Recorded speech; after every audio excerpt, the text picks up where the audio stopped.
Hey friends, welcome back. I just filmed this entire video without my microphone on, so now it's a half hour later and we're about to redo this completely. But everything's fine. Let me pick up all the books that I just talked about and then we'll talk about them again. Okay? So hi friends, in the month of June, I read 13 books. I also have 2 DNFs to chat with you about, so let's get into it. There are quite a few books in this stack that I'm going to chat about that I'm not telling you exactly my thoughts nor my star ratings, and that's because in the month of July, I'm gone for like half the month, so that being said, I had to pre-film and pre-edit a bunch of videos so that I don't have to edit or worry about anything while I'm on vacation. And 2 of those videos are involving my new vlog series where I am doing a 5-star bracket showdown where every single group of 3 in this bracket will be a video in which I have a 5-star prediction and then there are 2 other 5-star predictions, one from my Patreon and one from you guys here on YouTube. We're all pitted against each other and we're trying to get points to see who knows me best. I'm really excited about it. It's going really well so far, so I have filmed 3 videos. Only one is out at this point in time, but I will show you a couple of the clusters of books that you have to look forward to this month in July. But first, let's chat about the books that I can tell you my official thoughts and feelings. First of all being my first Robin Hobb book ever, Assassin's Apprentice. I'm really excited about finally starting this series, finally reading from Robin Hobb. I'm actually doing a read along for this series over in my book club that I host in the Greenhouse, which is my Patreon. The link for that is always down below if you want to check it out and come join us. We would love to have you. But we all read this book, had a little live discussion about it. It was a lot of fun. A lot of us are really stoked about continuing. I think I landed on a solid 4 for this first book. It very much felt like the first book in a very long series. Like there was a lot of setup, there was a lot of introducing characters, introducing the world, the politics, the magic system and things like that. Because we're really just getting a little taste of all of those things. A lot of setup, but I'm really excited to continue. The only reason that this book isn't higher than a 4 for me is I love a little bit more like action, adventure, and like battle in my fantasy books. So I'm not concerned because I do think that I will get that later on in this series. But for now, this was still really good and I am excited. I'm excited to continue. Next, I read Swift and Saddled by Lila Sage. This was actually the buddy read pick for last month in my book club. This is book 2 in the Rebel Blue Ranch series. The first one is Done and Dusted, and simply put, this one takes the cake. I love Swift and Saddled way more than Done and Dusted.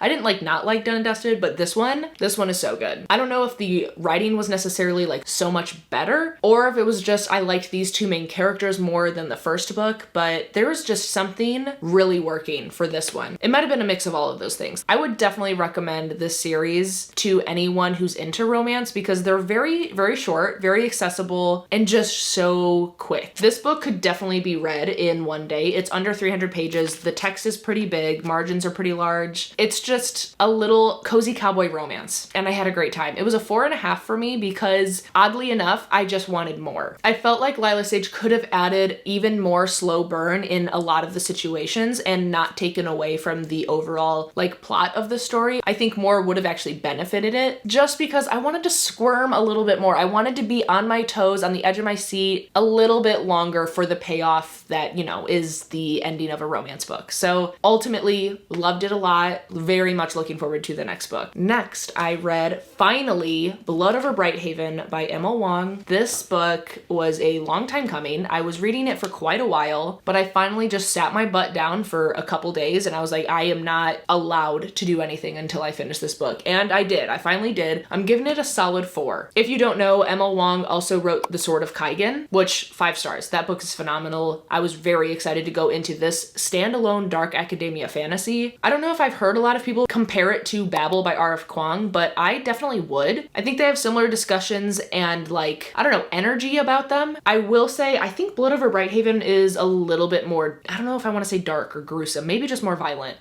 But this is following our main character who was the first woman who was allowed into like the magistry, which is the basically like the magical government part of the world that we're living in. And her assistant ends up being a Quen janitor. The Quen is a race of people within this world. And she ends up having Tamil as her assistant. And they together find some really dark things about the world that they're living in and the way that it runs. And they basically go on a quest to try to right wrongs and try to change the course of the future. And it is really good and really, really worthwhile. I think the discussions surrounding race, hierarchy, colonialism, sexism for sure, a lot of isms, This book touches on a lot and does it in a very like spelled out way almost is what I would say, because it's talked about very like down to a T so that like you can't miss it.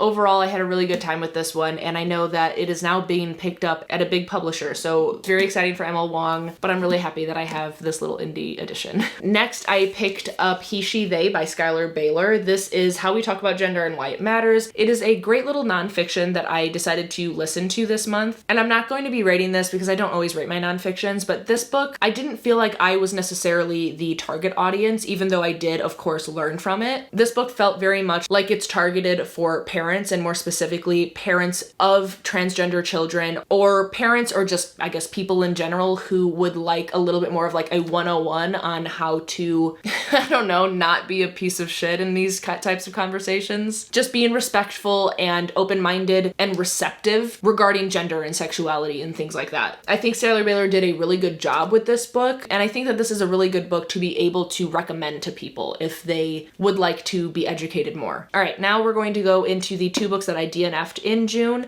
Both of these are very soft DNFs. Let me just like put that out there. I will be picking these up again in the future. The first one is Foul Lady Fortune by Chloe Gong. There's nothing wrong with this book. When I picked this up, my heart wasn't in it. At that time, I was creating the massive TBR that is all of the books for that 5-star showdown TBR that I talked to you about in that bracket. That's a lot of books. And so when I picked this book up, I was sort of just like stressed in the back of my mind of like, this book isn't involved in one of those videos. I have so much that I need to read, so much that I need to do in order to get things done. And so anytime that I sat down to read this, I got only like 50 or 75 pages in or so. I just couldn't pay attention. There's nothing wrong with the writing or anything, and I do think that I will enjoy this one day. It just was not the time for it right now. So I'm soft DNFing it, but I will pick it up again. The other book that I am soft DNFing for now, sort of, is Bellies by Nicola Deenan. And it's just a little bit of a difficult read, especially because of the audiobook. This is a dual point of view, and there are two different narrators for our main characters, Ming and Tom. And Ming's narrator, like everything was just ending with a question mark, no matter what the sentence was, and I just couldn't handle it. I was really frustrated, and I just realized that this is not a book that I will listen to on audio because I am enjoying it, and I do think that the writing is absolutely stunning. But again, I just can't listen to it on audio, so I'm soft DNFing it for now, but I'm keeping my place in the book because I want to pick it up. I'm not going to shelve it. I'm going to keep it accessible in case I get the hankering to read it sometime soon. And now we're getting into the territory of books that I will not be telling you very specific things about because I either just put out a vlog or I will have vlogs coming out in the next couple of weeks. The one that I just put out was episode 1 of the 5-star showdown that I was telling you about, where I read The Perfect Marriage by Geneva Rose, as well as Beartown by Frederick Bachman, and Listen for the Lie by Amy Tintera. This was the very first episode, and out of these 3 books, I did find like a new favorite book that I truly love with my entire heart. So I'll leave that link down below. I'm really excited about this series, and I hope that you guys have a good time watching them. So yeah, this was episode 1. Next, I did a special 24-hour edition of the 5-star showdown where I read Sundial by Catriona Ward, Natural Beauty by Ling Ling Wong, as well as I'm Thinking of Ending Things by Ian Reid. A little exclusively horror-filled episode, which of course was a lot of fun. It was a choice to read one of these books at 2 a.m. Let me just tell you that.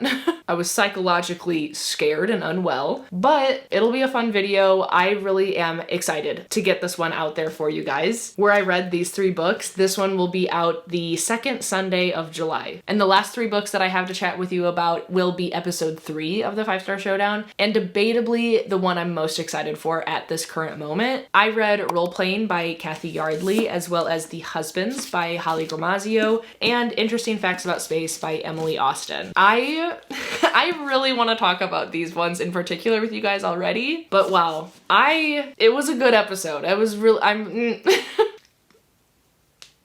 This vlog, including these 3 books, will be out again on the 3rd Sunday of July. So keep a lookout. I know it might be a little bit annoying being a viewer and not being able to know exactly my thoughts and feelings right now. And I myself would be annoyed as well. Like, I get it and I'm sorry, but I also am not sorry because I have to do what I have to do. And what I have to do is keep the suspense coming. And here's what you have to look forward to.